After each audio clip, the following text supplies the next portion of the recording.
Halo Marketoners, dimanapun kalian berada, mudah-mudahan dalam keadaan sehat dan selalu menjadi orang-orang yang beruntung. Kembali lagi di channel ini, channel yang menceritakan sebuah cerita dari sebuah cerita menjadi sebuah cerita. Pada tahun 1946, selama Revolusi Nasional Indonesia, terjadi kejahatan perang yang dilakukan oleh para tentara Belanda di wilayah Indonesia, tepatnya di Pulau Sulawesi Selatan, di mana ribuan rakyat sipil Indonesia dibantai habis oleh para tentara Belanda yang dikenal dengan peristiwa Westerling.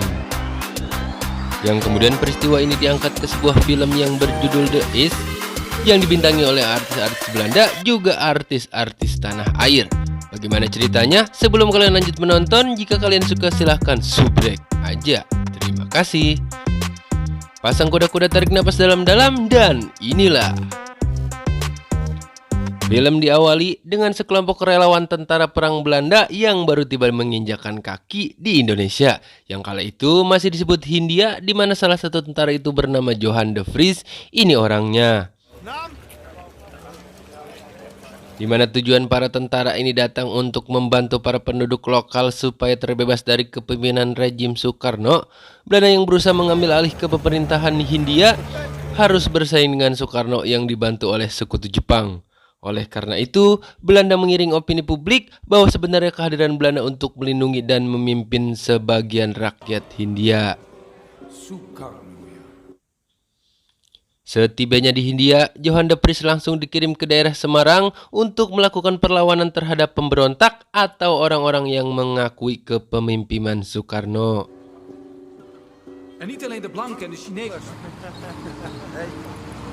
Sesampainya di Semarang, de Vries dan tentara lain, salah satunya Matthias, ini orangnya, kemudian Werner, ini orangnya, langsung dibawa ke sebuah kamp tentara yang bernama Kamp Macan Liar, yang dipimpin oleh seorang jenderal bernama Mulder alias Mulyana Derajat. Ini wujudnya. Yang kemudian Mulder menjelaskan bahwa tugas para tentara di kamp ini adalah patroli berkeliling mencari pemberontak pemerintah Belanda yang harus dibunuh dan dilenyapkan. Malam harinya, Johan de Vries mencoba mengelilingi kamp Macan Liar tersebut karena tak bisa tidur.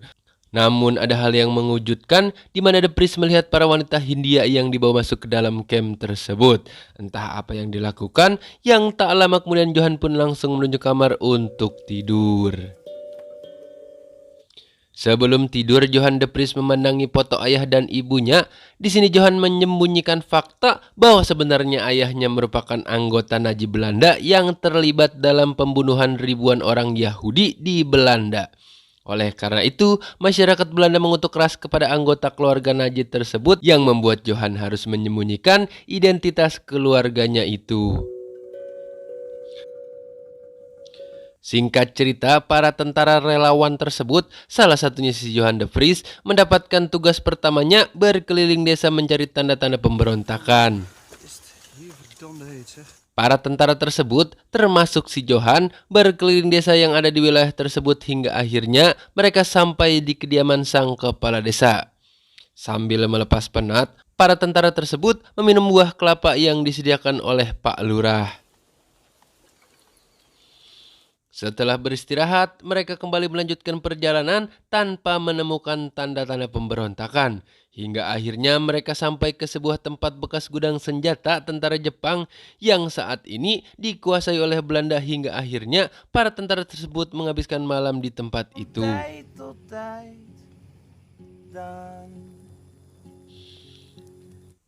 Keesokan harinya, para tentara dikejutkan dengan kedatangan anak kecil, sebut saja si Ucup. Ini orangnya. Ucup melaporkan bahwa terjadi pembantaian di desa itu di mana korbannya adalah sang kepala desa beserta keluarganya yang tewas dengan kepala terpenggal, mengenaskan. Melihat kejadian itu, Johan de Vries ingin mencari pelaku atas kejadian tersebut, langsung bergegas pergi.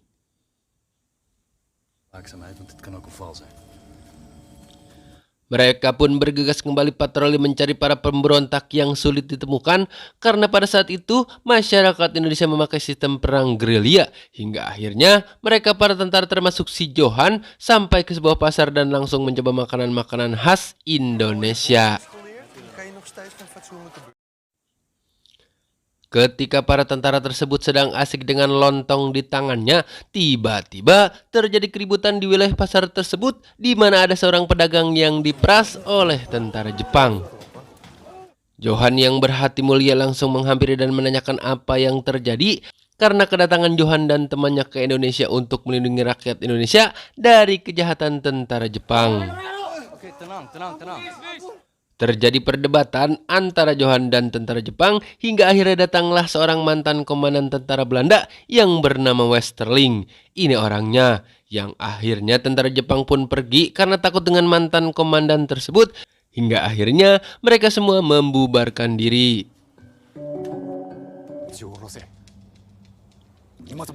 Johan yang kagum dengan sosok Westerling mencoba mencari info tentang siapa Westerling sebenarnya. Werner pun memberitahu bahwa Westerling merupakan mantan komandan pasukan khusus yang sudah lama menetap di Indonesia dan sudah mempunyai istri dan tinggal tak jauh dari kamp tempat si Johan dan kawan-kawan tinggal.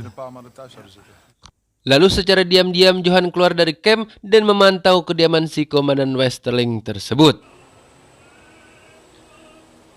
Kemudian scene beralih di mana para tentara Belanda termasuk si Johan de Vries berada di sebuah pasar malam untuk mencari citul dan menonton pertunjukan budaya asli Indonesia. Yang kemudian datanglah seorang pria yang menawarkan para wanita penghibur kepada tentara kolonial tersebut, yang membuat satu persatu tentara tersebut langsung bercocok tanam dengan wanita-wanita malam di pasar itu, termasuk si Johan de Vries yang menjatuhkan pilihan kepada wanita lokal yang bernama Gita. Ini dia.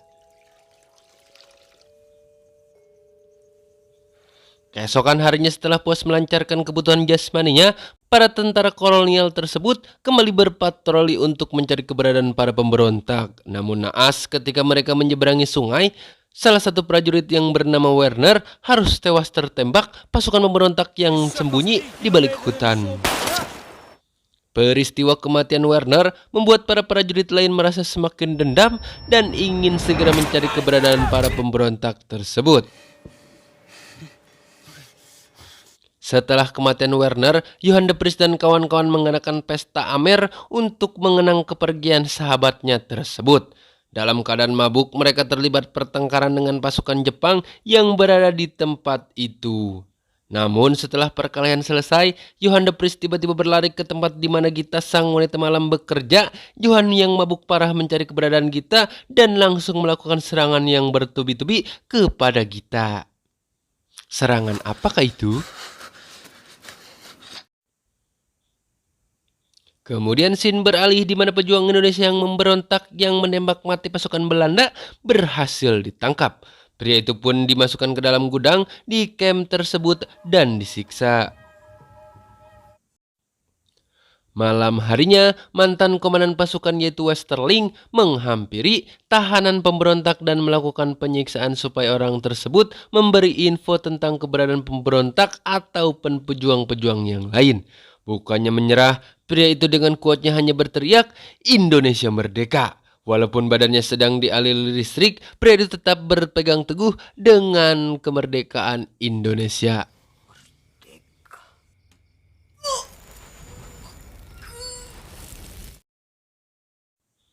Singkat cerita, keesokan harinya ada salah satu warga desa yang memberikan info tentang keberadaan salah satu kelompok pemberontak. Warga itu pun akhirnya bertemu dengan Westerling dan Johan de Vries dan terjadi perbincangan antara mereka. Terima kasih, Pak. Sama-sama. Hingga akhirnya ketika malam hari, Johan yang secara sembunyi-sembunyi pergi bersama komandan Westerling untuk mencari keberadaan markas anggota pemberontak tersebut.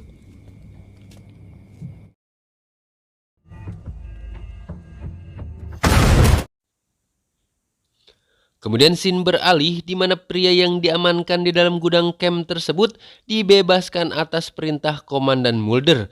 Namun setelah dilepaskan, pria itu malah ditembak oleh si Johan de Vries hingga tewas seketika. Sementara itu keesokan harinya si Johan de Vries yang mulai menaruh hati kepada Gita datang menemui Gita dan ingin tahu di mana rumah Gita berada. Dia pun memberikan sejumlah uang kepada Gita supaya Gita tak lagi bekerja sebagai wanita malam lagi. Untuk kemudahan anakmu. Di sisi lain, para petinggi Belanda mulai khawatir dengan banyaknya kelompok pemberontak, yaitu kelompok yang di bawah kepemimpinan Bapak Soekarno. Oleh karena itu, para petinggi Belanda membuat pasukan khusus yang dipimpin oleh Raymond Westerling untuk membereskan pemberontakan yang terjadi di wilayah Sulawesi Selatan. Akhirnya Raymond Westerling yang kembali ditugaskan untuk memimpin pasukan, mengumpulkan pasukan yang akan mendapatkan pelatihan khusus karena akan diterbangkan ke wilayah Sulawesi Selatan guna mengatasi pemberontak pendukung pemerintahan Bapak Soekarno saat itu, termasuk Johan de Vries yang ikut dalam pasukan tersebut. Puccini, de grote tragedie. Johan yang mengetahui bahwa dirinya akan pergi berusaha menghilangkan rasa kangennya kepada wanita yang dicintainya, yaitu Gita. Namun sayang, ketika Johan sampai di rumah Gita, Johan menemukan seorang pria yang tak lain pria itu adalah tunangan dari Gita. Merasa kecewa, galau dan patah hati, Johan pun langsung pergi meninggalkan Gita. Lalu tibalah saat di mana pasukan khusus yang dipimpin oleh Raymond Westerling berangkat menuju Sulawesi Selatan.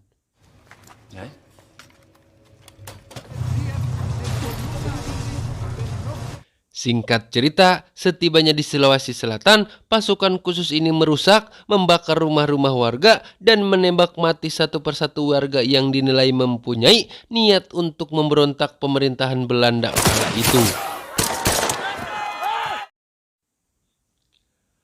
Beberapa bulan mereka di wilayah Sulawesi, ribuan penduduk sipil pun tewas di tangan sang kapten Raymond Westerling yang dikenal dengan sebagai peristiwa tragedi Westerling dan menjadi salah satu peristiwa kejahatan perang yang terjadi kala itu.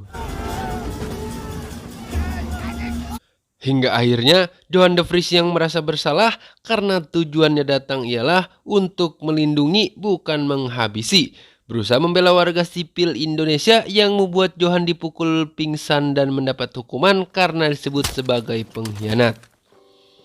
Setelah sadar, Johan diberikan kesempatan kabur oleh sang kapten ganas itu dengan hanya bermodalkan pisau dan akan dikejar oleh 3 orang prajurit utusan si Raymond Westerling. Johan pun langsung berlari ke dalam hutan. Begitupun 3 prajurit yang ditugaskan untuk mengejar dan membunuh Johan de Vries. Dengan kecerdasan dan skill yang di atas rata-rata, akhirnya Johan de Vries dapat menyelamatkan diri dan sampai ke sebuah pesisir pantai untuk kembali pulang ke markas besar relawan perang Belanda. Singkat cerita, setelah beberapa bulan pasukan relawan perang kembali lagi ke negara asalnya. Begitupun Johan de Vries dan Kapten Raymond Westerling.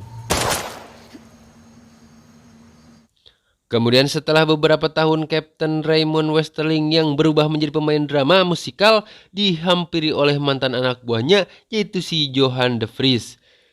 Johan yang masih menaruh dendam dengan mantan kaptennya itu mengatakan sesuatu. Entah apa yang dikatakan, Johan pun langsung menembak mati kapten tersebut yang kemudian Johan menembak mati dirinya sendiri. Dengan kematian Johan de Vries dan Kapten Raymond Westerling, film pun berakhir.